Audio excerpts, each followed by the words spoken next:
ನಮಸ್ಕಾರ ಸ್ನೇಹಿತರೆ, ನನ್ನ ಹೆಸರು ಹಬ್ಬಿಶ್ರೀ ಪ್ರವೀಣ್ ದಾಸ್ ಅಂತ ಹೇಳಿ. ನಾನು ಇದಕ್ಕೂ ಮುಂಚೆ ಮೈಸೂರಲ್ಲಿ ಇದ್ದಿದ್ದು. ಆಫ್ಟರ್ ಮ್ಯಾರೇಜ್ 1.5 year ಆಗಿದೆ ಪ್ರವೀಣ್ ದಾಸ್ ಅವ್ರನ್ನ ಮದ್ವೆ ಆಗಿ.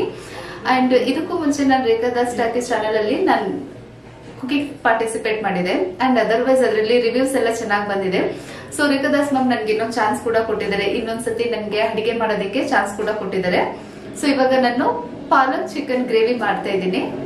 ಇದಕ್ಕೆ ಬೇಕಾಗಿರುವಂತ ಥಿಂಗ್ಸ್ ಗಳಂತ ಹೇಳೋದಾದ್ರೆ ಟೊಮ್ಯಾಟೊ, ಆನಿಯನ್ ಮತ್ತೆ ಹಸಿಮೆಣಸಿನಕಾಯಿ, ಜಿಂಜರ್ ಮತ್ತೆ ಬೆಳ್ಳುಳ್ಳಿ ಬೇಕಾಗಿದೆ.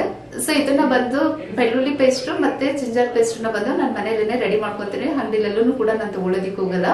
ಅಂಡ್ ಇದಕ್ಕೆ ಬೇಕಾಗಿರೋದು ಪಾಲಕ್ ಸೊಪ್ಪು ಮತ್ತೆ ಕೊತ್ತಂಬರಿ ಸೊಪ್ಪು ಮತ್ತೆ ಚಿಲ್ಲಿ ಪೌಡರ್ ಬೇಕಾಗಿದೆ. ಸೊ ಇವಾಗ ನಾನು ಅದನ್ನ ಹೇಗೆ ರೆಡಿ ಮಾಡೋದನ್ನ ಅನ್ನೋದನ್ನ ಹೇಳ್ಕೊಡ್ತೀನಿ ನಿಮ್ಗೆ.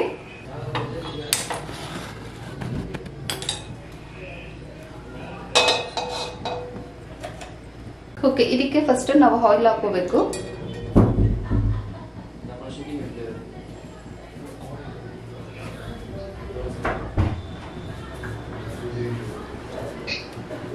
ಇದಕ್ಕೆ ಬೇಕಾಗಿರೋದು ಫಸ್ಟ್ ಆಯಿಲ್ ಹಾಕ್ಬೇಕು. ಆಯಿಲ್ ಸ್ವಲ್ಪ ಬಿಸಿ ಆದ್ಮೇಲೆ ಈರುಳ್ಳಿ ಹಾಕ್ಬೇಕು. ಈರುಳ್ಳಿ ಅಂಡ್ ಟೊಮೊಟೊ ಹಾಕ್ಬೇಕು. ಬಿಕಾಸ್ ಟೊಮೊಟೊದು ಸ್ಮೆಲ್ ಹೋಗ್ಬೇಕು ಅಂತ ಹೇಳೋದಾದ್ರೆ ಫಸ್ಟ್ ಟೊಮೊಟೊನ ಫ್ರೈ ಮಾಡ್ಕೋಬೇಕು.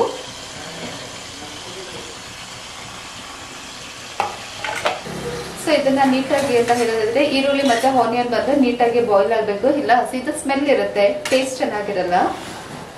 ಅಂಡ್ ಇದ್ರ ಜೊತೆಗೆ ಅಂತ ಹೇಳೋದಾದ್ರೆ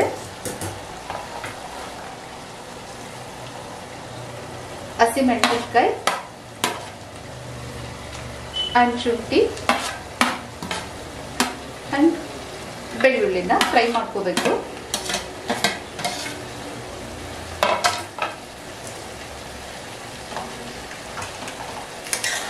ನೀಟಾಗಿ ಇದ್ರದ್ದು ಸ್ಮೆಲ್, ಹಸಿದು ಸ್ಮೆಲ್ ಹೋಗೋವರೆಗೂ ಕೂಡ ಇದನ್ನ ಫ್ರೈ ಮಾಡ್ಕೋಬೇಕು.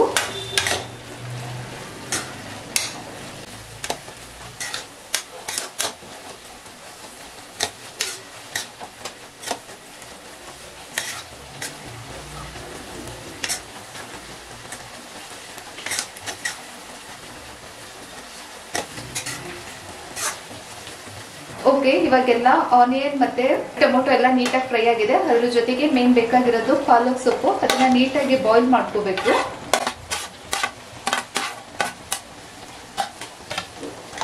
ಸೊ ಇದನ್ನ ಬಂದು ನನ್ನ ಮೈಸೂರಲ್ಲಿ ಇರೋ ನನ್ನ ಸಿಸ್ಟರ್ ನನಗೆ ಹೇಳ್ಕೊಟ್ಟಿದ್ದು. ತುಂಬಾ ಚೆನ್ನಾಗಿದೆ, ನೀವೂ ಕೂಡ ಟ್ರೈ ಮಾಡಿ. ಅಂಡ್ ಬೇಗನೂ ಕೂಡ ಆಗುತ್ತೆ ಇದು. ಇವನ್ ಯಾರಾದ್ರೂ ಗೆಸ್ಟ್ ಬಂತು ಅಂತ ಹೇಳೋದಾದ್ರೆ ತುಂಬಾ ಟೈಮ್ ತಗೊಳುತ್ತೆ, ಮಿಕ್ಸಿಲೆಲ್ಲ ರುಬ್ಕೋಬೇಕು. ಬಟ್ ಇದನ್ನೇನಿಲ್ಲ, ಜಸ್ಟ್ ಕಟ್ ಮಾಡ್ಕೊಂಡು ಫ್ರೈ ಮಾಡಿ ಮಾಡೋದು. ಇದು ಕೂಡ ತುಂಬಾ ಚೆನ್ನಾಗಿ ಬರುತ್ತೆ. ನೀವು ಕೂಡ ಟ್ರೈ ಮಾಡಿ. ಸಿಂಪಲ್ ರೆಸಿಪಿ ಇದೆ ಆಕ್ಚುಲಿ. ಓಕೆ, ನೋಡಿ ಇದೆಷ್ಟು ಕಲರ್ಫುಲ್ ಆಗಿ ಕಾಣ್ತಾ ಇದೆ. ಆಕ್ಚುಲಿ ಕಲರ್ ಕೂಡ ಹಾಗೆ ಚೆನ್ನಾಗೂ ಕೂಡ ಬರುತ್ತೆ. ಬಿಕಾಸ್ ನಾವು ಪಾಲಕ್ ಸೊಪ್ಪೆಲ್ಲ ಹಾಕಿ ಸೇಮ್ ಹಳ್ಳಿ ಸ್ಟೈಲ್ ಅಲ್ಲೇನೆ ಮಾಡ್ತಿರೋದು. ಅಂಡ್ ಇದು ಸ್ವಲ್ಪ ಫ್ರೈ ಆದ್ಮೇಲೆ ಚಿಕನ್ ಹಾಕ್ಬೇಕು.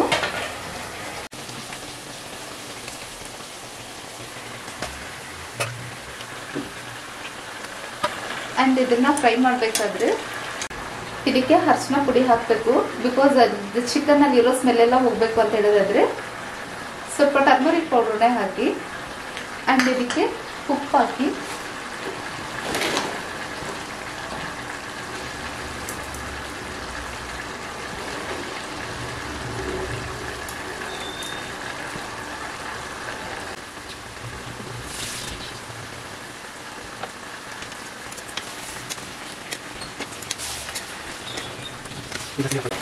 ಓಕೆ, ಇದಕ್ಕೆ ಜಾಸ್ತಿ ನೀರು ಹಾಕ್ಬೇಡಿ. ಯಾಕಂತ ಹೇಳಿದ್ರೆ ಚಿಕನ್ ಅಲ್ಲೇ ಆಲ್ಮೋಸ್ಟ್ ಇದು ನೀರೆಲ್ಲ ಬಿಡುತ್ತೆ. ಜೊತೆಗೆ ಸೊಪ್ಪಲ್ಲೂ ಕೂಡ ನೀರಿನ ಅಂಶ ಇರುತ್ತೆ. ಅದು ಕೂಡ ನೀರಿನ ಅವಶ್ಯಕತೆ ಇಲ್ಲ ಬೇಯೋದಿಕ್ಕೆ.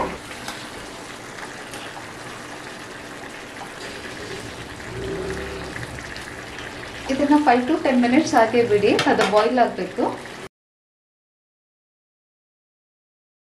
ಇದನ್ನೆಲ್ಲ ಹಾಕಿದ್ಮೇಲೆ ಒಂದ್ ಕವರ್ ಮಾಡಿ ಇದನ್ನ. ಬಾಯ್ಲ್ ಆಗಿದೆ ಇಲ್ವಾ ಅಂತ ಹೇಳಿ ಒಂದ್ ಚೆಕ್ ಮಾಡೋಣ. ಸೊ ಮುಚ್ಚಿದ್ಮೇಲೆ ಈ ತರ ಎಲ್ಲ ನೀರ್ ಬಿಡುತ್ತೆ ಅದು.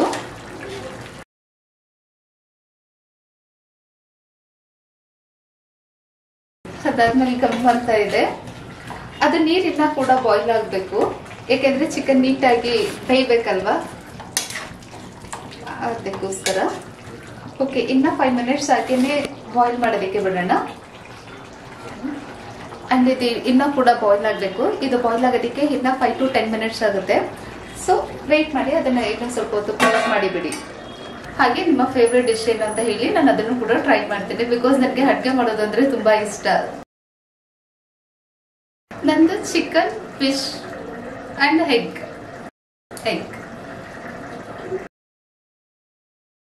ಡೈಲಿ ನಾನ್ ವೆಜ್ ಕೊಟ್ರು ಕೂಡ ತಿಂತೀನಿ ನಾನು. Non veg lover actually. Veg obviously ಇಷ್ಟ ಇದೆ. ಸೊ ನಾನ್ ವೆಜ್ ಜೊತೆಗೆ ನಾನು ಅದಕ್ಕೆ ಕೆಲವೊಂದು ಥಿಂಗ್ಸ್ ಗಳನ್ನ ಹಾಕ್ತೀನಿ, ಸೊಪ್ಪುಗಳನ್ನು ಕೂಡ ಹಾಕ್ತೀನಿ. ಸೊಪ್ಪನ್ನು ಕೂಡ ನಾನ್ ವೆಜ್ ಕೂಡ ಪ್ರಿಪೇರ್ ಮಾಡಬಹುದು. ಸೊ ಇದು ಬಾಯ್ಲ್ ಆಗಿದೆ ಅಂತ ಹೇಳಿ ಒಂದು ಚೆಕ್ ಮಾಡೋಣ.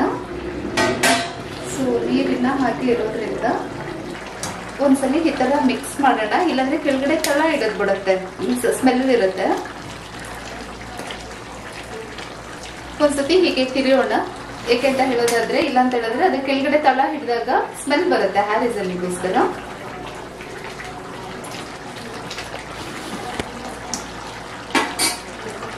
ಇನ್ ಕೇಸ್ ನಿಮ್ಮ ಮನೆ ಕಡೆ ಯಾರಾದ್ರೂ ಫ್ರೆಂಡ್ಸ್ ಅಂಡ್ ಫ್ಯಾಮಿಲೀಸ್ ಬರ್ತಿದ್ದಾರೆ ಅಂತ ಹೇಳೋದಾದ್ರೆ, ಇದನ್ನ ಯಾವುದೇ ರೀತಿಯಾದ ಮಿಕ್ಸಿಗಾಗಿ ಗ್ರೈಂಡ್ ಮಾಡೋ ಅವಶ್ಯಕತೆ ಇರೋಲ್ಲ.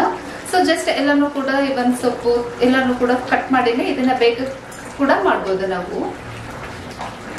ಅಂಡ್ ಟೇಸ್ಟ್ ಕೂಡ ಚೆನ್ನಾಗಿರುತ್ತೆ ಇದು. ಇದ್ರ ಜೊತೆಗೆ ಚಪಾತಿ, ದೋಸೆ ಅಂಡ್ ರೈಸ್, ಮುದ್ದೆ. ಆಕ್ಚುಲಿ ನನಗೆ ಬಂದ ನಾನ್ ವೆಜ್ ಜೊತೆಗೆ ಮುದ್ದೆ ಇರಲೇಬೇಕು. ಪರೋಟಗಳು ಕೂಡ ಚೆನ್ನಾಗಿರುತ್ತೆ ಇದು. ಇದಕ್ಕೆ ಬೇಕಾಗಿರೋದಂತ ಹೇಳಿದ್ರೆ ಚಿಕನ್ ಮಸಾಲಾ ಫ್ರೈ, ಇದನ್ನ ಯೂಸ್ ಮಾಡಿ 1-2-3 ಸ್ಪೂನ್ ಚಿಲ್ಲಿ ಮತ್ತೆ ಸೊಪ್ಪೆಲ್ಲ ಹಾಕಿರ್ತೀವಿ, ಅದರಲ್ಲೂ ಕೂಡ ಟೇಸ್ಟ್ ಇರುತ್ತೆ. ನಾನು 2 ಸ್ಪೂನ್ ಅಷ್ಟೇನೆ ತಗೊಂಡಿರೋದು.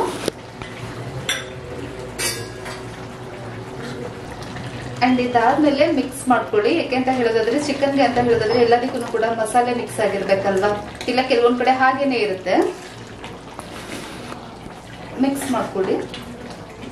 ಸ್ವಲ್ಪ ಸಿಮ್ ಮಾಡ್ಕೊಳ್ಳೇನೆ ಮಸಾಲೆನ ಫ್ರೈ ಮಾಡಿ, ಇಲ್ಲಾಂದ್ರೆ ಸಿಡಿಯುತ್ತೆ ಅದು, ಅದಕ್ಕೋಸ್ಕರ.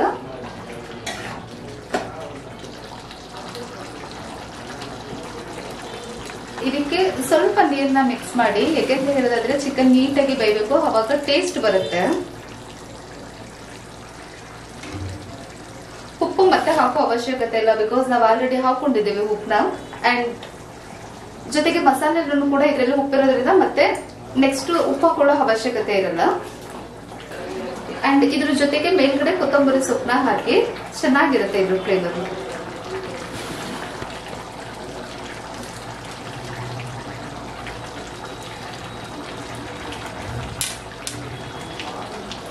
ಇದು ಪ್ರಿಪೇರ್ ಮಾಡೋದಕ್ಕೆ ಅಂತ ಹೇಳಿದ್ರೆ ಜಸ್ಟ್ 10 to 15 ಮಿನಿಟ್ಸ್ ಆದ್ರೆ ಅಷ್ಟೇನೆ ಸಾಕು. ಬಿಕಾಸ್ ಗೆಸ್ಟ್ ಗಳು ಬಂದಾಗ ಬೇಗನೂ ಕೂಡ ಆಗುತ್ತೆ ಇದು. ಅಂಡ್ ಟೇಸ್ಟ್ ಕೂಡ ತುಂಬಾ ಚೆನ್ನಾಗಿರುತ್ತೆ ಇದು. ಇನ್ ಕೇಸ್ ನಿಮ್ಗೆ ಇದರಲ್ಲಿ ಇದಕ್ಕಿಂತನೂ ಕೂಡ ಜಾಸ್ತಿ ಖಾರ ಬೇಕು ಅಂತ ಹೇಳಿದ್ರೆ ನೀವು 1.5 ಸ್ಪೂನ್ ಅಷ್ಟು ನೀವು ಚಿಲ್ಲಿ ಪೌಡರ್ನು ಕೂಡ ಆಡ್ ಮಾಡ್ಕೋಬಹುದು.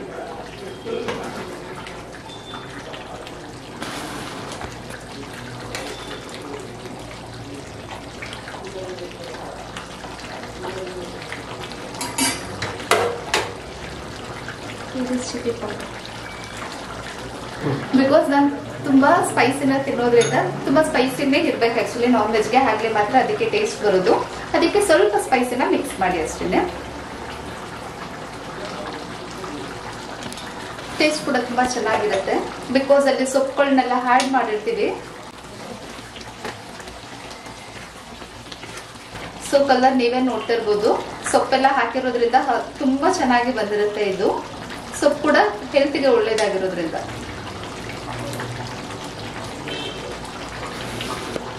ಇದ್ರ ಜೊತೆಗೆ ಮುದ್ದೆ, ಚಪಾತಿ, ಪರೋಟ ತುಂಬಾ ಚೆನ್ನಾಗಿರುತ್ತೆ. ಸೊ ಇದನ್ನ ಹಾಗೆ ಅಂತ ಹೇಳೋದಾದ್ರೆ ಕ್ಲೋಸ್ ಮಾಡಿ ಸಿಮ್ಮಲ್ಲಿ ಇಡಿ, ಇಲ್ಲ ಅಂತ ಹೇಳಿದ್ರೆ ಅದು ತಳ ಹಿಡಿದ್ ಬಿಡುತ್ತೆ. ಓಕೆ, ಇದನ್ನ ಬಂದು ಫುಲ್ ಬಾಯ್ಲ್ ಆಗೋದಕ್ಕೆ ಬಿಡೋಣ. ಇದು ಬಾಯ್ಲ್ ಆದ್ಮೇಲೆ ನಮ್ಮ ಪಾಲಕ್ ಚಿಕನ್ ಗ್ರೇವಿ ರೆಡಿ ಆಗಿರುತ್ತೆ. ಆಮೇಲೆ ಟೇಸ್ಟ್ ನೋಡೋಣ. ಬಾಯ್ಲ್ ಆಗಿದೆ ಅಂತ ಹೇಳಿ ಒಂದು ಚೆಕ್ ಮಾಡೋಣ.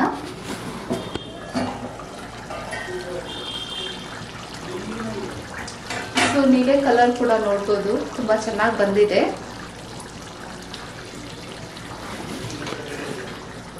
ಹಾಗೆ ಮಿಕ್ಸ್ ಮಾಡೋಣ. ಇಲ್ಲ ಅಂತ ಹೇಳಿದ್ರೆ ಮಸಾಲೆ ಎಲ್ಲ ಕಂಪ್ಲೀಟ್ ಮೇಲ್ಗಡೆನೆ ಇರುತ್ತೆ, ಕೆಳಗಡೆನೆ ಇರುತ್ತೆ.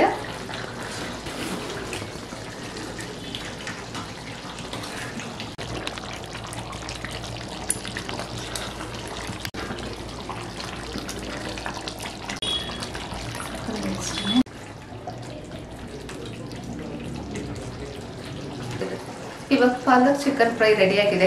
ಅಂಡ್ ಇವಾಗ ನೆಕ್ಸ್ಟ್ ಅಂತ ಹೇಳೋದಾದ್ರೆ ಪೆಪ್ಪರ್ ಚಿಕನ್ ಫ್ರೈ ಮಾಡೋಣ. ಸೊ ಅದಕ್ಕೆ ಬೇಕಾಗಿರುವಂತ ಪ್ರಿಪರೇಷನ್ ಮಾಡ್ಕೊಳ್ಳೋಣ.